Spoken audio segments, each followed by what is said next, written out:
به نام خداوند بخشنده مهربان، عرض سلام و ادب خدمت گزارش دیدار تیم‌های فوتبال تاجیکستان و قطر با شما انجام میده. جلیلوف می‌خواد سر توپ بزنه، موفق. خود جلیلوف اونجا یه مرافع در کنارش هست و هم شیر جلیلوف انجام میده. رو به عقب سایروف تو محوطه جریمه ضربه که میزنه، برمیگرده میفرسته. روفس این ضربه‌ای که زد مصطفی طارق، یه ارسال بلند، یه ضربه سری که زده نمیشه، اما قطری‌ها رو به جلو برای اکرم عفیف، فرصت برای گلزنی قطر و گل به ثمر میرسه. دیدار تو این از این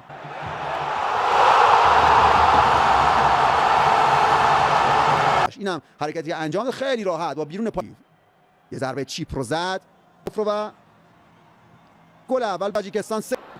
ارسالی که انجام میده، این حرکت دروازه خودشون دادن قطری‌ها پشت محوطه جریمه، حالا داخل محوطه ارسالی که انجام میشه، این ضربه صدف قرار میگیره، بعد کارو خودش تو محوطه جریمه، ضربه یه تیکه که میخواد بزنه، اشتباه از دروازه، اشتباه عفیف. یکی هم تو مرحله حذفی انگلیس فرانسه که تمامی که تو بعد دست رفت، بازم قطری‌ها پشت محوطه، اکرم عفیف، این ضربه خطرناک. صورن که ضربه اکرم عفیف در چارچوب نبود، یک ضربه رو عقبش اشتباه، یه لحظه اونجا خطرناک، فرصت برای گل تساوی تاجیکستان. قطر کمالوف، یه ارسال از کمالوف، پاس در عرض تو محوطه جریمه برای جاسم جابری، این ضربه آخری که تری به بیرون، فرصت برای بازیکن قطر، فرصت برای گل دوم، اصلا تو یه لحظه باز هم ناکام. شهرام سمیف پاس رو عقب، فرصت برای بازیکنای تاجیک، جلوف برای تاجیکستان از پشت سر در مقابل چشمان داور خطا رو مرتکب می‌کنن بازیکن دو تیم.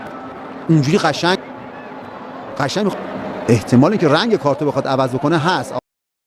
کیمورا داره با همکارانش صحبت میکنه و اون وقت کنار واکنش محمد و عاد میگه کارت زرد خبری نیست و کارت قرمز دیگه دست رفته. یه لحظه توپ رو دور کردن تاجیکستانی‌ها، ضربه سر اکرم نتونه مراسوت پای میدانه قطر.